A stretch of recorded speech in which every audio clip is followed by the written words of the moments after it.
Ignition sequence starts.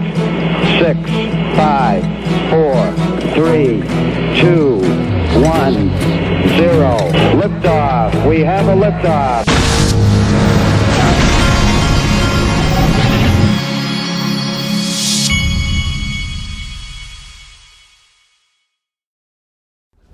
Hey everybody, this is the Digital Asset Investor, and I wanted to let you know before I get going that PureVPN has started their Christmas sale, and they also, apparently they're doing a,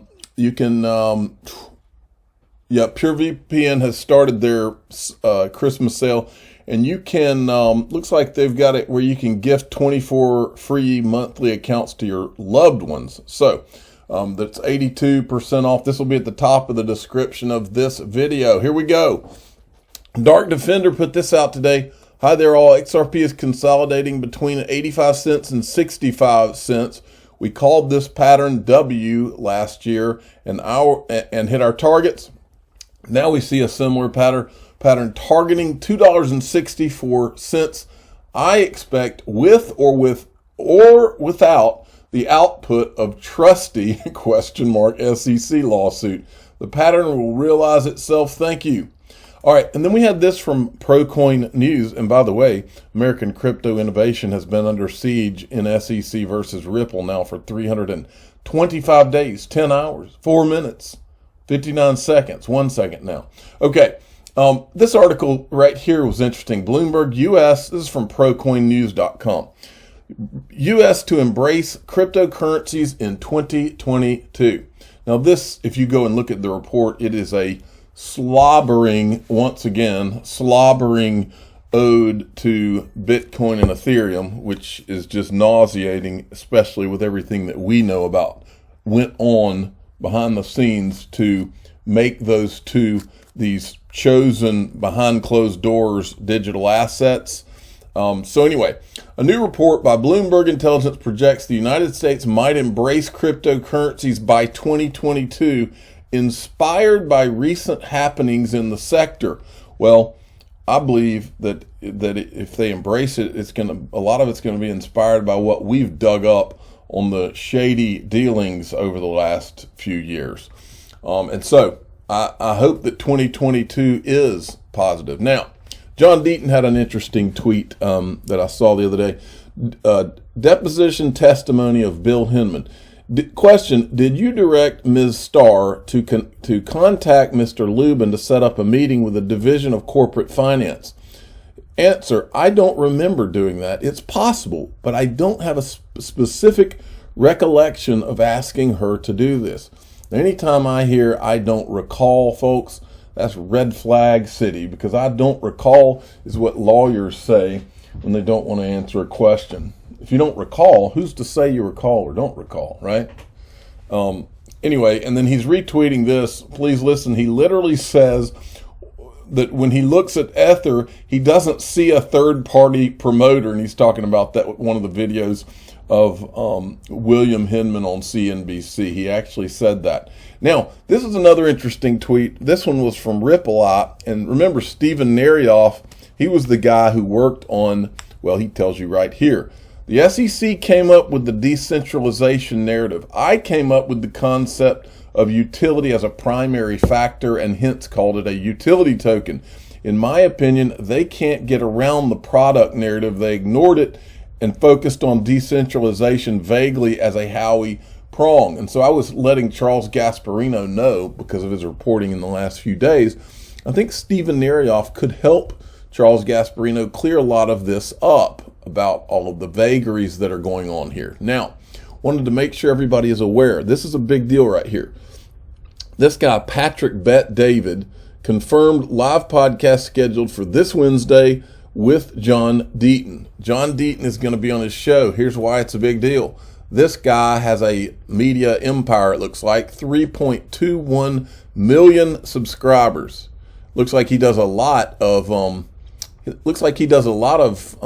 videos about the mafia, so he ought to be able to help a lot in deciphering what's going on here, because it feels like a lot of mafia type tactics. In fact, isn't that what Greg Kidd called the SEC? He said it's like going in to see Tony Soprano. So this guy might be the perfect guy to have John Deaton on his show. Now, speaking of shady tactics, let's get into, this is the Charles Gasparino report. Now, I wanted to make a point here. Remember, Charles Gasparino was reporting that from the court documents in SEC versus Ripple, that the SEC is saying they never officially weighed in on whether or not Bitcoin and Ethereum are securities. Here's the reason that I personally don't believe that I think there's too much Wall Street money and too many Wall Street people who tell Gary Gensler what he's going to do and not do for him to go after Bitcoin or Ethereum. But I also don't trust Gary Gensler. Anybody who can't answer a straight question, you don't know what they're capable of. And for that reason, I tagged on to the end of what Charles Gasparino said, a clip from one of the most respected ex-SEC commissioners, Joseph Grunfest, so that you could see the how these legal minds think. And my point in showing it to you is that Gary Gensler can rationalize anything he wants to. If you can't trust someone to just tell you straight out the truth, then you don't know what they're going to do. And that's the point I wanted to make by showing you this. So first you're going to see what Charles Gasparino said. In reading this thing, Ripple's trying to argue that, hey, we're not that much different than Bitcoin. We're not that much different than Ethereum. And what the SEC is saying is, we don't care whether you're that much different than those two. We, at the SEC, have not declared those two compliant securities as of now. Mr. Hinman's speech was his personal opinion. As of now, neither of those things are one way or the other. We have no opinion on whether they are compliant securities. That is a huge story, Liz, in the crypto world, because it essentially opens the door to an enforcement action. If you take the SEC at its word, and that's one of the lawyers who's arguing the Ripple case, if you take him at his word, the SEC theoretically could file charges against Ethereum for issuing non-compliant securities that they issued in the past, even though if it's decentralized now, it wasn't always decentralized. Same thing with Bitcoin. When Satoshi Nakamoto created Bitcoin, right, at some point, it wasn't decentralized, it was just him. When you use Bitcoin for a cup of coffee, that's not a securities transaction, and that's not a security. So the securities laws would have nothing to do with that. On the other hand, suppose you go on the internet and you buy $200,000 of Bitcoin and you stick it in your electronic wallet and you're going to hold it there for 4 or 5 years thinking that Bitcoin will double or triple. Well, under those circumstances, it's very easy to describe that transaction as involving the purchase and sale of a security. You got investment of money. You've got an expectation of profit. You're relying on the efforts of others. The others here are the miners that in effect have to operate the Bitcoin system in order to validate every transaction. We know that we can package interests in Bitcoin so that those interests are securities. That's easy. But the interesting question is, and the law hasn't gotten here yet, is Bitcoin itself a security? See, and my point in showing you that is that, the way I live, the way I live my life is I don't like hanging out with people, and I don't like doing business with someone unless I could just do a handshake and trust them, and that what I see is what I get. Well, Gary Gensler's not that guy at all. This is one of those, you don't know what you're going to get. He's one of those guys that's not going to give you a straight answer, and he might be friends with you, then somebody else more important walks in the door and all of a sudden he acts like he doesn't know you. This is not a straight, somebody that's giving you straight shooting talk or being forthright with you. Those kind of people are capable of anything. I don't play in that world. That's not my world. I don't want to be anywhere near somebody like that, because I'm too old to play those kind of games. I just want people that speak truth. Now, but for Bitcoin and Ethereum maxis out there, nothing is sacred with someone like that. Somebody like that can turn on you just to save their own skin, which is very well what Gary Gensler might be planning to do. We don't know. Now, this is an amazing thing, and I retweeted Charles Gasparino's tweet about this, okay? So in the court documents, Bitcoin and Ethereum, we haven't decided yet what those are. Well, this lady right here was at the SEC in 2013. Her name is Karen Ubell, okay? This is Karen Ubell, Securities and Exchange Commission. Look what right here. Developed the office's capabilities in the areas of Bitcoin, digital currencies, and blockchain technologies to serve as division resource for digital currencies in securities law context. Now listen to what she says. I'm Karen Ubell. I'm special counsel at Cooley based here in the Bay Area. So I work predominantly with issuers and investors now in the blockchain and cryptocurrency space and have done so for quite a while. My background actually is in the space starts at the SEC in 2013 when the Winklevoss failed the Bitcoin ETF. It came to my desk. I was in this group that got anything new, weird, unique, and novel, and it fit all of those categories. And was part of the group that kind of had to figure out whether or not Bitcoin at that time, whether we thought it was a security at the SEC. And even though Bill Hinman took a while to actually announce it, we at that time actually said, no, this is more like a commodity than a security. Okay, so that's her resume. Now, I want you to think about this for a minute, what she just said, and I want you to let it sink in. So this agency was formed, and all Gary Gensler ever talks about is all he cares about is protecting investors. This agency was formed to protect investors. They had decided that Bitcoin was not a security in 2013. They did not say a word. Now, all these investors that they claim to protect and care about protecting, they did not tell those investors for 5 years. She said that Hinman just, for whatever reason, they all sat on it until 2018 when Hinman gave the speech. So they knew that Bitcoin was a commodity in 2013. They had already decided. They withheld that information from the investing public that they're supposed to protect for 5 years, folks. Why do we even have this agency? Why do we even have this agency? That's my question.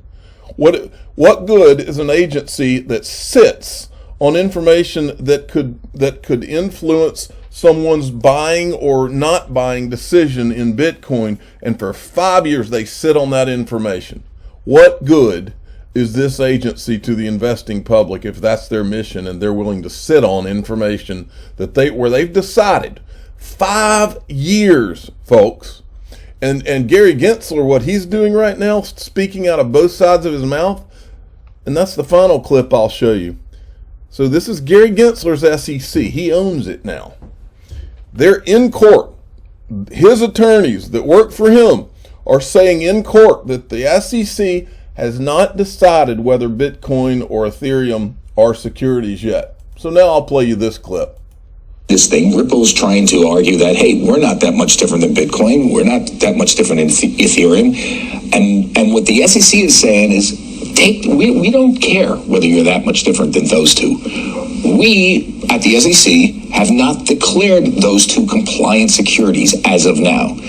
Not so clear if it's Bitcoin, for instance, which has been deemed not to be a security. But I do think that we're going to be freshening up our rules and really hearing from the public. Mr. Hinman's speech was his personal opinion. As of now, neither of those things are one way or the other. We have no opinion on whether they are compliant securities. Not so clear if it's Bitcoin, for instance, which has been deemed not to be a security. But I do think that we're going to be freshening up our rules. So that's the SEC chairman of the United States saying that Bitcoin has been deemed to be not a security.